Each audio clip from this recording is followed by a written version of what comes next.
Wasn't there amongst some paddle models, like some pretty wide ranges of deflection within the same model? Yep. Yeah, there were definitely results that you would look. So as a whole, the data looked very clean, relatively consistent, right? Everything kind of bunched together in that bell curve nicely. But yes, there were some paddle models, manufacturers in particular, that maybe had a wider spread amongst their product, right? So like I said, it's not for me at this point to make a judgment on why that was or how it happened. All I can say is there were some things that stood out as anomalies as we work with manufacturers and try to learn more about this process and help them with the process. I think all of that will come to light and will help in making products more and more consistent through time.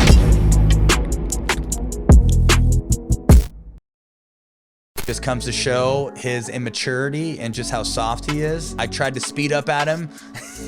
And right when he hit the volley, he said never. And I don't know. I mean, talk about a dude who acted like he was about 8 years old. I've got zero respect for him. There's a lot of personality in pickleball right now, and there's a lot of players trying to make it. There's a lot of players trying to use other people's clout to like build their brand and stuff like that. I don't know. It's just very entertaining to see the landscape right now and to see how some of these players are trying to make it. And obviously there's added pressure, there's brand deals, we're all trying to make a living and stuff like that, but keep your mouth shut as you're in a point, and and if somebody comes at you, don't ever say never, because that's I don't know, it's just something very childish, and I don't think there needs to be talking during points, and that is simply my opinion.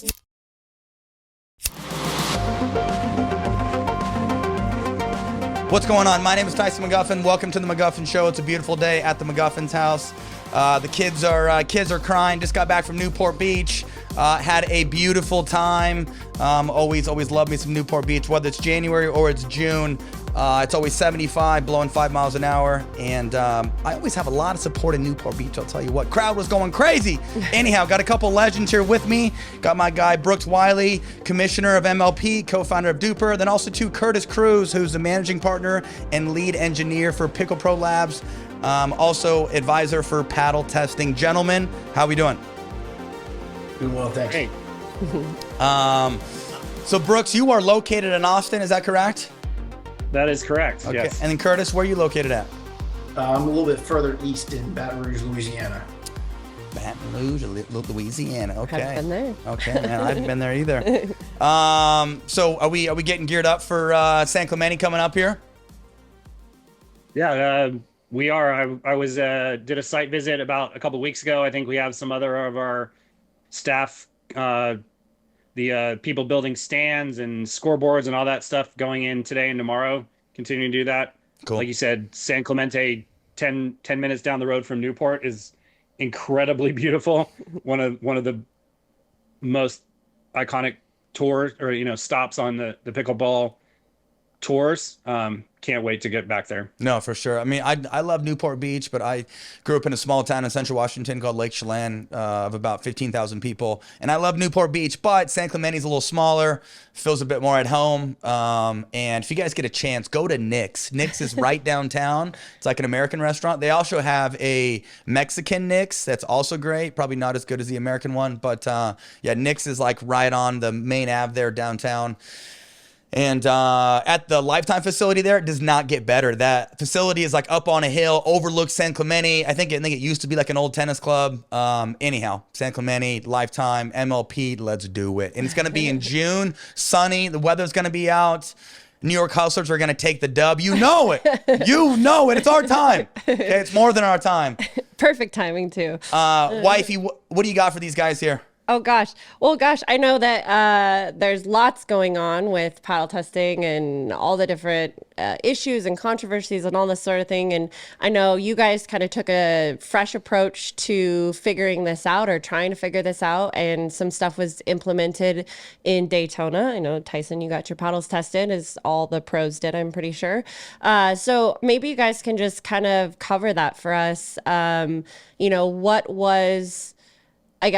What took place in Daytona? What was your idea behind that? And then obviously a report just came out, and we'll kind of cover that as well. Yeah, I guess just what do you have moving forward? Like, what's your look on testing, and just some of the guidelines you guys are going by? Okay. Yeah, I mean, MLP's always kind of prided ourselves on taking care of the players and listening to player feedback. As you know, Tyson, you've been to most of our events. You know, we put the players in a big, comfy AC tent with a private area. We give you, 3 meals a day catered in. We have physical therapists and trainers there. As you know, we have injury insurance this year for players who get injured to play, reimburse medical expenses through our partner Spot. And so having a level playing field and maintaining the integrity of the game was something that was incredibly important to MLP as an organization, and to me personally within the organization. I am nothing else if not sometimes brutally fair and impartial and unbiased. I can't tell you how many times I've had a text message from Caitlin Kerr from the Night Owls, or Zubin from Los Angeles, or Corey from your team saying, "Why do you hate me?" Because they're on the, maybe the wrong end of a scheduling or a court assignment or the draft pick order or something like that. Right. So I get text messages, through my experience in Duper and Major League Pickleball over the last couple of years. I've established professional relationships with a lot of the players, so I get tons of texts and phone calls from players. Obviously watch podcasts like yourselves and others, and the drumbeat was just getting louder and louder and louder in terms of this is something that needed to be addressed. And so MLP as an organization, we said, we need to do something as soon as Daytona. So our goal in Daytona, number one, was to just establish baseline data, first of all, to begin to create what those proper specs and guidelines are, number one, to ensure the level playing field. And then number two, to work with Curtis and his company to create testing procedures and iterate on those testing procedures to ensure that the paddle manufacturers and the players, meet those guidelines and the specifications, whatever they are, as we determine it. So long story short, we tested 240 paddles, basically every single paddle that any player played with, we tested in Daytona. And the goal there was just to gather information. And then we published the report. And I'll let Curtis expand on that. Yeah, I'll jump in. Thanks, Brooks. So when we first set out to figure out, what's happening, we weren't approached with the task of making rules or setting thresholds. It was, how do we learn what's happening? And so, we dive into the existing rules and try to understand what's happening and the way things are tested and evaluated. And what we found was that, the best way to correlate what seemed to be on-court performance of the paddles was a face deflection or a face stiffness measurement. But the critical thing was understanding that we needed to deflect the faces an appreciable amount so that you can actually tell the difference, right? So if you're testing the paddles and you don't compress them enough, ultimately everything looks the same and you can't differentiate, between A, B, C, and D. Right. Everything looks the same and it's all within the margin of error. But you also can't deflect far enough that you're damaging product, right? And so you want to make sure that you find that fine balance. So played with it for a few weeks in our lab here. And then when we had a methodology that seemed to be really reliable and consistent, we went forward with that and did that database collection that Brooks was referring to.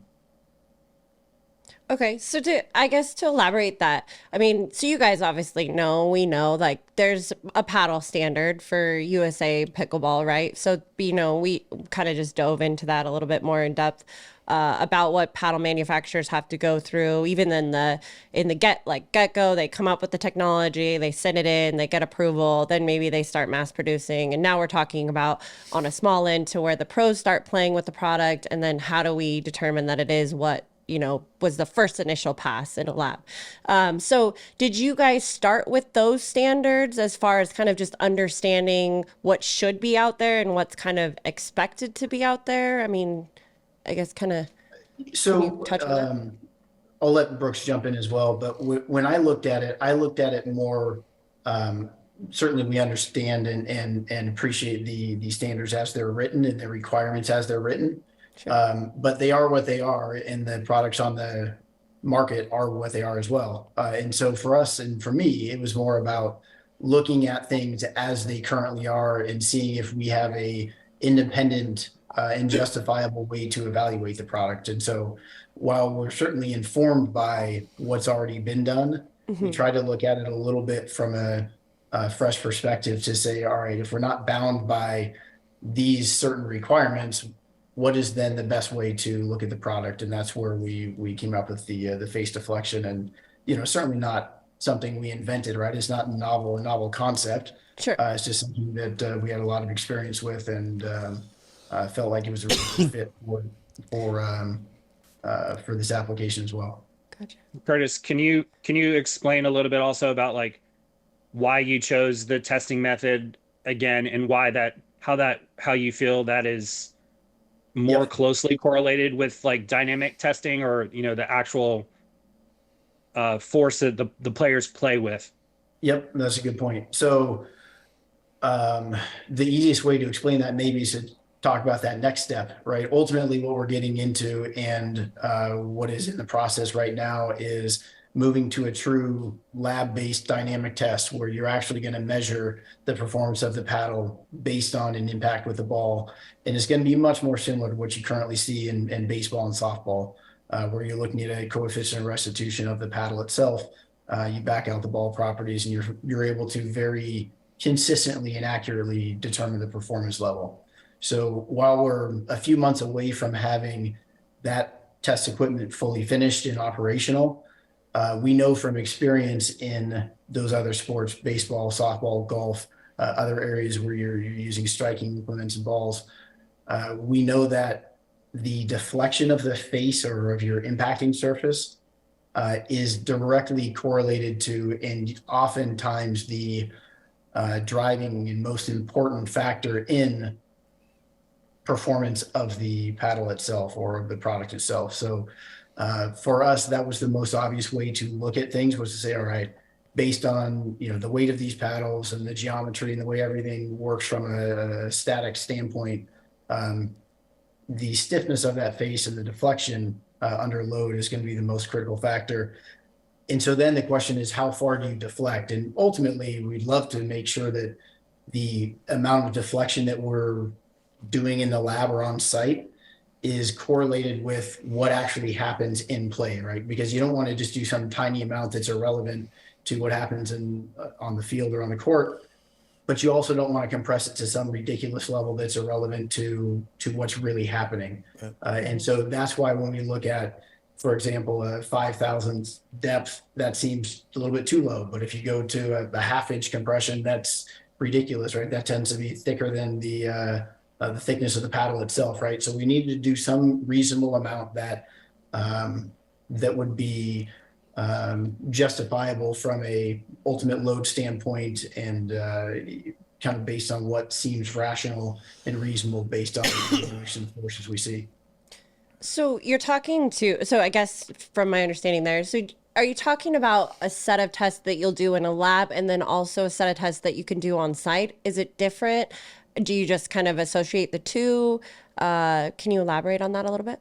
Yes. So what I would say is what you'll have is essentially a lab test that gives you, nothing's ever going to be 100%, right? So call it a 99% confidence level in being able to actually measure the exact performance of the paddle.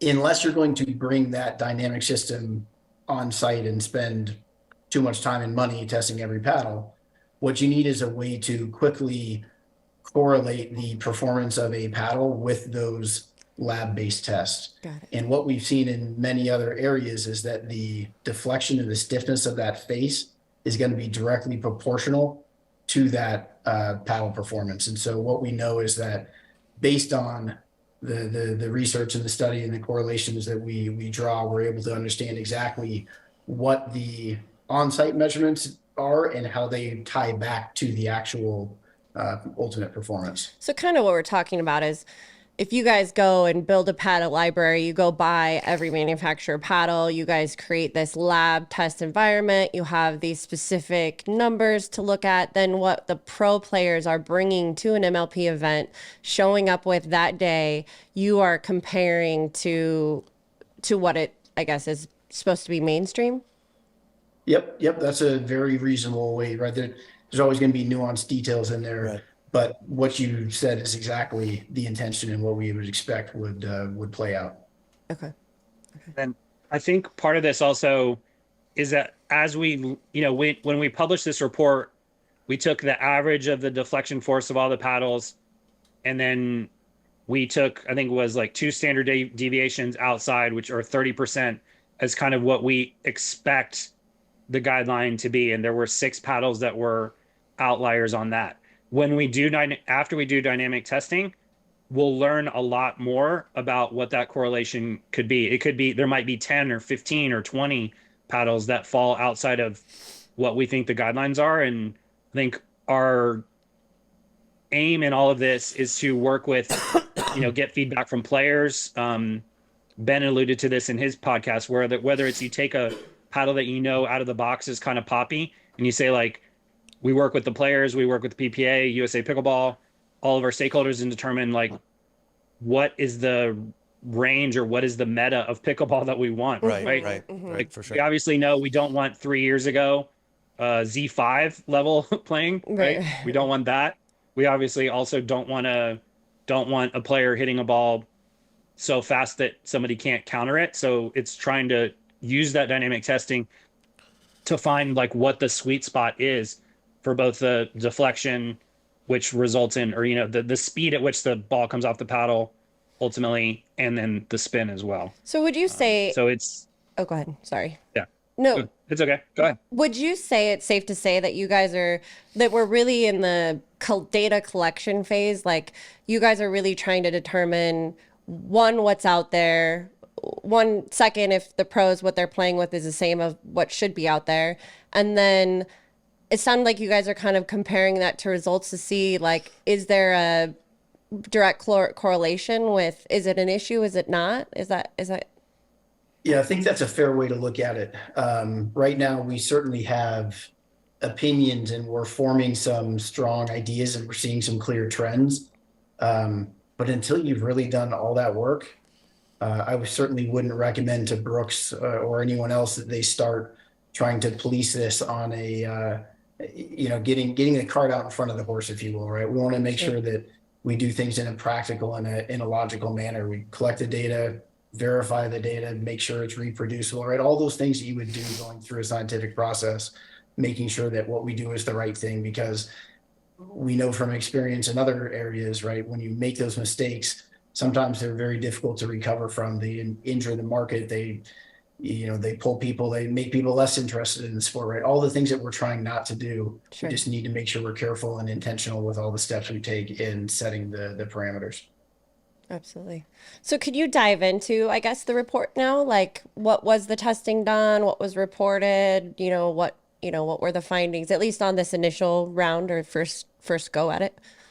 Yeah, I'll give a quick summary for you, and Brooks, you can jump in with more detail if you prefer. But really, what we did, we compressed the face of the paddle by 1/16 of an inch, and then we recorded what required to do that. And what we found was that almost all the paddles, right, of the 240 or whatever we tested the couple of days, the vast majority were within some pretty tight variance, right? A reasonable amount, that everything kind of bound tightly together in the bell curve, if you will, and there were only a few outliers on either edge. And so we looked and said, all right, this is probably reasonable. These are all very similar, but there's a few that are outside, way softer. Can't tell you if that's a manufacturing variance or if there was, illicit things going on, whatever the reason it may be. All we know is there were a certain number or a handful that were outside of those normal, what we would consider normal bounds.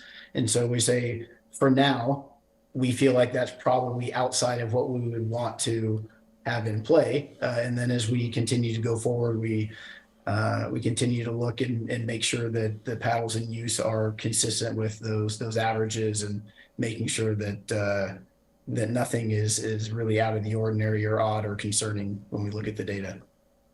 Okay. So deflection. Wasn't there, Curtis? Sorry, Meg. No, you're good. One other point, Curtis, wasn't there, like, amongst Oh, and also I want to be really clear about something is Pickle Pro Labs, we locked the players and the lab testers in a room with and covered the window on the door. So no MLP staff, no players were allowed in that room while any testing was going on. So it was really important for us through this process for it to remain anonymous during the data collection, Right. both from a paddle manufacturer and the player's perspective. So Curtis knows the answer, but I don't know the answers to these. But wasn't there amongst some paddle models like some pretty wide ranges of deflection within the same model? Yep. Yeah, they were Right. definitely results that you would look. So as a whole, the data looked very clean, relatively consistent, right? Everything kind of bunched together in that bell curve nicely.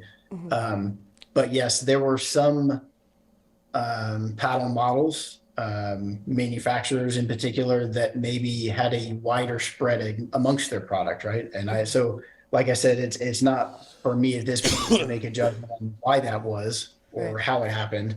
All I can say is there were some things that stood out as anomalies, and so as we work with manufacturers and try to learn more about this process and help them with the process, I think all of that will come to light and will help in making products more and more consistent through time. Sure. So deflection then was that the kind of the main goal? That was the Yeah, that issue that at was the hand. main goal. Okay. We also took you're right, a ton of other static measurements, all the thickness, the weight, the lengths, the widths, the surface roughness, things like that. But really, it's that deflection and that stiffness that we're most interested in. All of the other things are pretty simple, pretty well established as far, we maybe have some arguments about what's the best, equipment to use to measure surface roughness and whatnot. But for the most part, it's that stiffness and the potential for a trampoline effect that people, at least in my opinion, should be most concerned with. So, okay, so I guess I'm trying to wrap my head around it all because there's so much going on. But so essentially, you guys are data collecting. You guys did that initially. Will you be doing it again at the next one? Are we going to just keep building upon this information with each MLP? And at what point, or do we not know quite yet when it'll be determined that something will come out of it? Maybe like a standard or a something like that. I think the plan right now, and we're still in the process of determining what this will be. And when we do that, we're going to, when we figure out what the standards are, we will share those clearly and transparently with the players, with the team owners, with the paddle manufacturers. But my best guess right now is we'll take that 49 number, the average deflection force, and that will be the guideline. That is subject to change if we can get the dynamic testing done before San Clemente. And then we would say like, okay, this is the number. We're going to test all paddles again prior to competition.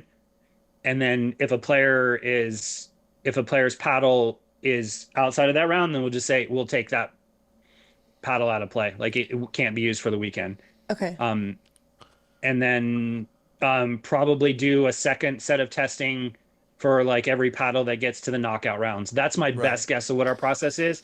But all of this is stuff that we need to discuss with Curtis and his team based on the dynamic testing and just, our own internal discussions. That's probably what baseline of what we're going to do. So there will be paddles that will not be allowed in San Clemente if they don't meet guidelines. So can you tell me, because I don't know, and maybe you don't have that, but do you know the USA, you said that 49 number, is that something that correlates with USA Pickleball in terms of like the manufacturer limit for deflection? Do we know what that is? Yes. We're using a different measurement altogether. Like Curtis mentioned, we feel that the number that we're using and the force is more directly correlated to how the paddles are actually used. Got it. Okay. And also how they react after they've been kind of broken in, Right. as opposed to what it is out of the box when you send it to USA Pickleball with, no play on it. Sure. So yeah, we feel like the guidelines that Curtis's team has come up with are just the most realistic static test at this point. Sure. Right. To correlate to ball speed. Yeah. And so that's where we're focusing our efforts. Okay. So paddles that tested over in Daytona, players were allowed to use? So yeah, we didn't know the results of any of this, or Right. they didn't start we didn't publish it until after. So we told there was not going to be any punishment. There's no retroactive punishment. However, Curtis's company did contact all of the players anonymously, privately, whose paddles were below that 49 number. And when I say below, that means those had higher deflection, Gotcha. below 49. Right. Gotcha. So those players were contacted directly, and then also, I believe it was Paddle 5 or 6 paddle manufacturers were also contacted privately. And I think that's actually a good segue. Curtis, can you share a little bit of maybe some of the feedback, if you remember direct quotes from some of the players or paddle manufacturers? Because I think that's I think certainly everybody is nervous and a little bit apprehensive, right? Nobody's quite sure what's going to happen and what their paddle's going to test at. But I think what people saw was that there were no, we weren't trying to get anybody, right? We were trying to collect that data and see what was happening. Right. No, I would have a point. The feedback has generally been good. Yeah, good. The manufacturer that I've spoken to, ultimately, they want to learn as well, right? I don't personally believe that anybody is, not that I've talked to at least, is out trying to game the system, take advantage, or do anything illicit. So everybody I've talked to, I feel like genuinely wants to learn and understand how can they do a better job of staying on the right side of the limit. I genuinely believe that. I think that's something that we've been covering, and I don't know, you guys know, but obviously it was an issue that came close to home for us. And, the 7 years that Tyson's been with Selkirk, we've never had an issue. We've had paddles tested in various different places, different tournaments. Well, hang on. So I had my paddles tested in Daytona, right? Yeah. And I'm using the 002 with a brand new lipstick on it. It's my new signature color. And then 2 weeks later, playing St. George, right? It's like 35 degrees in St. George. And my paddle felt fine early on in the day. And then 3 matches in, I'm playing Travis Rettmeyer. All of a sudden, it gets super hot.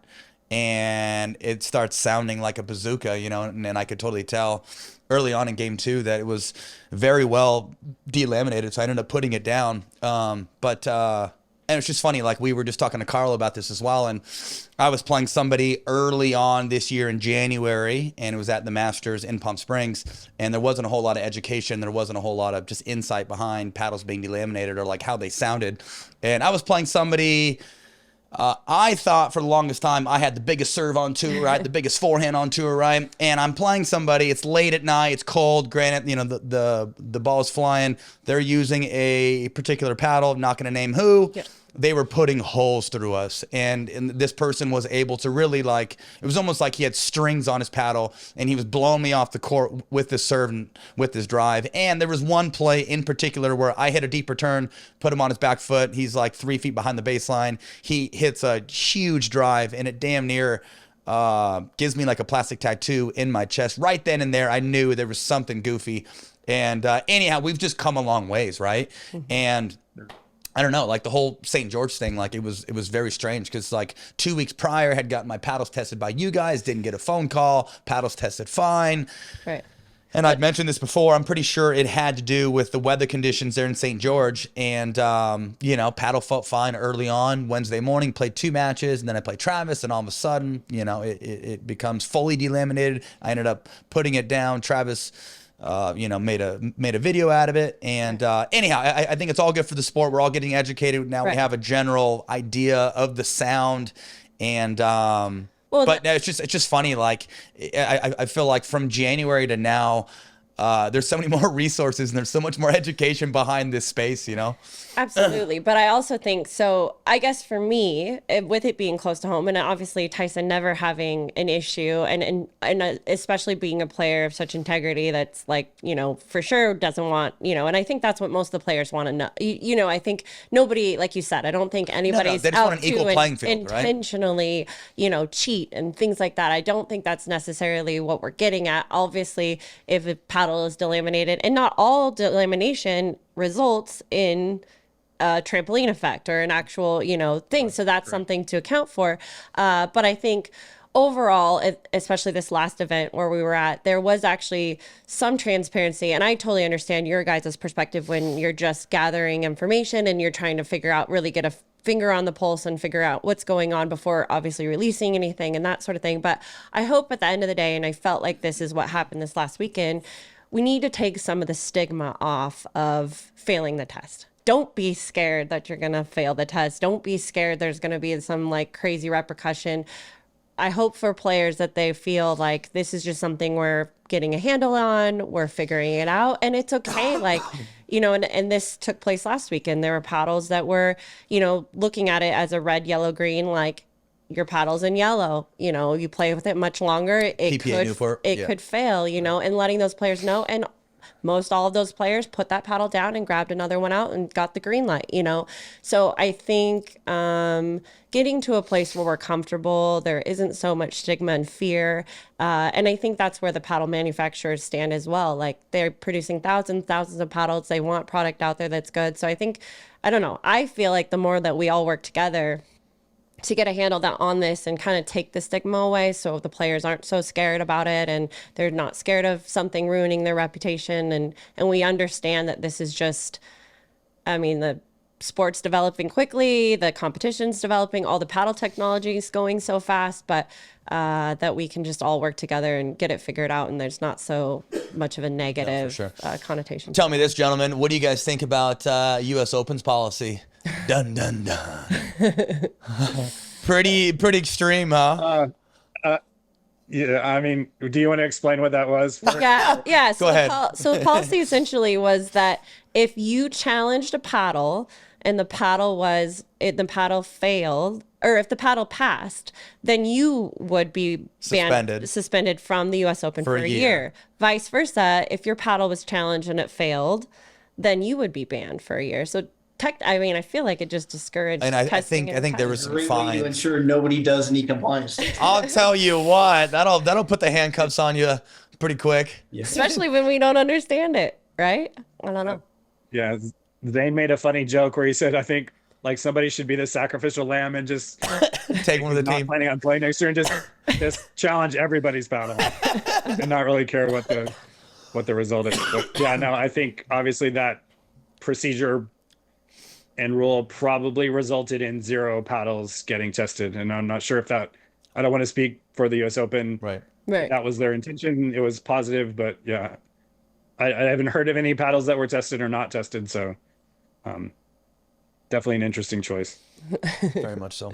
So at the end of the day, do you guys feel, and maybe it's too soon to tell or too soon to make the call, but do you feel this is something where obviously you want to make sure that something is accessible, it's on site, you guys are able to do it fairly easily, and that you could do the test multiple times throughout the day versus just a start and stop? Or have you kind of dove into that at all yet? Or it's too early to tell? One thing I want to mention that relates to the point that you just made, Meg, is I think this is a really important point and is how we've been going about this, is you have to you have to assume plausible deniability on both the player and the paddle manufacturer's part. Like I've played with the paddle that I won't say the model for 6 weeks, and I had the same thing happen where, you know, I think it was when I did my San Clemente trip, I was playing with Vinny Brascia, and I played on Monday night, the paddle was fine. When I started to play Tuesday afternoon, it was not okay. And I could tell that I was starting to hit shots that were more powerful. So it could, like you said, it could be weather, it could be humidity. Right. Could be a wide range of things. You can't assume. Yeah. No, so for sure.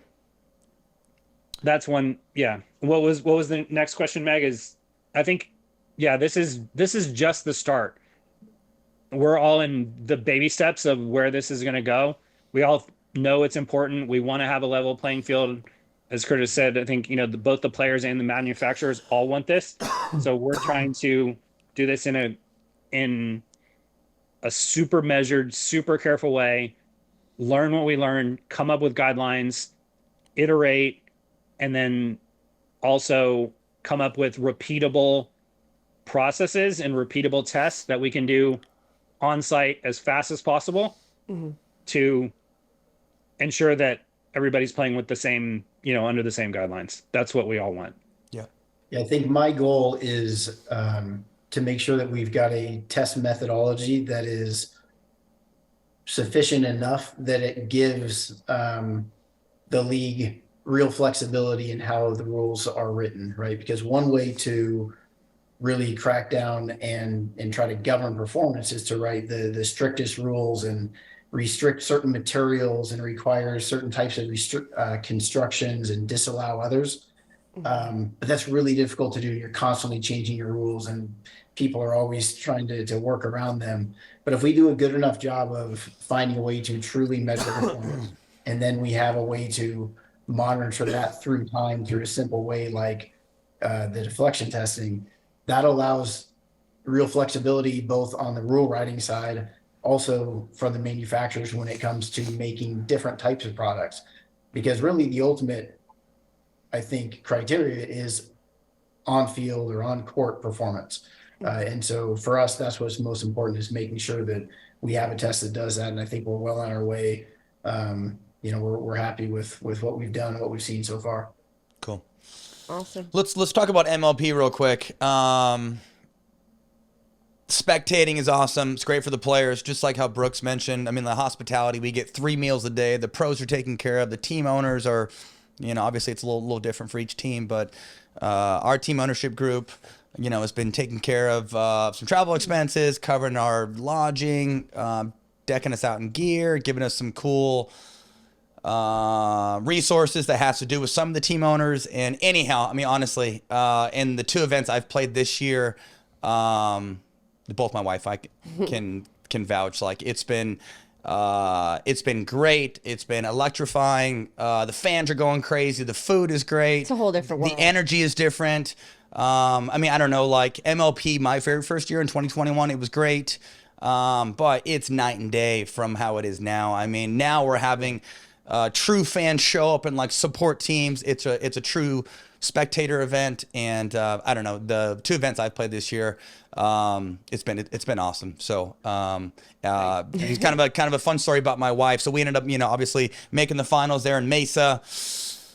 Cowbells are going, crowd's going crazy. There's zero etiquette. Championship court is just mayhem. And I kid you not, my wife damn near passed out in the crowd. She had to sit down. She could barely see. She could barely breathe. She sat down for a little bit. And I mean, I don't know. I mean, to me, it's like a freaking Davis Cup match. It's like Team USA and all the best players from USA playing Spain, right? Or it's like a FIFA match. Like, it's just different. And love PPA. Not throwing shade at PPA at all, but just the whole team atmosphere, the camaraderie, the different results, not seeing Ben and Anna Lee win Triple Crown every freaking Sunday. It's different. Fans appreciate it. Brooks and Steve, you guys have done a freaking killer job, man. I really appreciate that. It really touches me to hear you say that. And yeah, super happy that all of the players, including yourself, have been involved in it this year. That the semifinals match in Mesa and the New Jersey 5 was literal mayhem. It was mayhem. It was literal mayhem. And I was playing on one leg. I had popped my plantar fascia in that singles breaker against Anna Lee. Oh my God. And anyhow, I don't know, like I've heard from so many fans, and it's just cool to see fans showing up and supporting teams versus like individual players. And I think there's more power like being behind a team versus just one person, right? And it's cool. Right. It's a true spectator event, and I love PPA and the tour, and I think that brings a whole other aspect and a whole other viewing and a whole other technical aspect and all of those things, and I think that's great.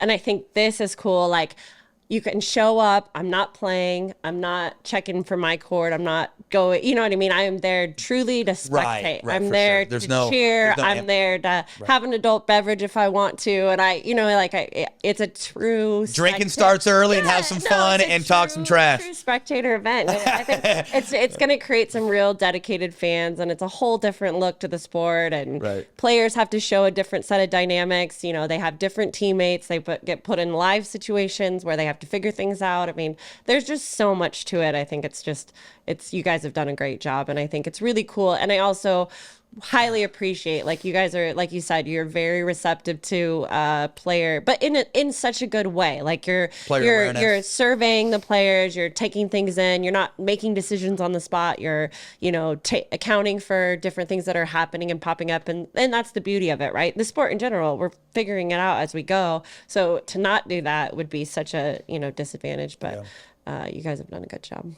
Exciting. Thank you. Anyhow, well, hey, Brooks and Curtis, appreciate you guys. And do you guys have any last things here for my viewers or for anybody worldwide? I don't think so. Just turn in. MLP San Clemente is June 15th through the 18th. That's the third event of this season. And then that Monday night is the super finals. I know your team is, I think, in third place right now on the premier level. So if you win or get into the finals or semifinals, depending on how Mad Drops and Pioneers do, you have a chance of making to that super finals. Mad Drops who? That super finals will be Monday evening. The top two teams in premier are playing each other for season championship, and then the top two teams in challenger playing slightly before that in the afternoon. Awesome. So everybody, just if you can tune in to watch that, come to San Clemente if you want. Again, there's beautiful mustard flowers on the fields and the ocean in the background. It's beautiful. So pretty. It's just incredibly beautiful there. And Brooks, where can people tune into? We'll be on YouTube, our Major League Pickleball YouTube, Thursday, Friday, Saturday, Sunday. We'll be on the tennis channel Thursday, Friday, Saturday, Sunday, and I think we'll be coming up with an announcement really soon. We'll have some really good coverage of the Monday super finals to be announced, but I think it will be super accessible and people will be excited to hear where we're going to be. And if people want to travel in, just the same, to get tickets and that sort of thing, is that just through their website, through MLP? Yeah, we'll post we sell through the same Tixer platform that PPA uses for their tickets, and I think those tickets will go on sale probably later this week, I would imagine. But MajorLeaguePickleball.net is the website. Okay. Cool. And there'll be a big call to action button in there to how to buy tickets. Love it. Get your ass to San Clemente and come support the New York Hustlers, because we are going to be playing on Monday. Bring the signs, bring the gear. Right, and bring those cowbells. Bring the cowbells. Oh, yeah. Cowbells. All right, gentlemen. Well, hey, thanks again. Appreciate you. My name is Tyson McGuffin. This is the McGuffin Show, and we'll see you guys next episode.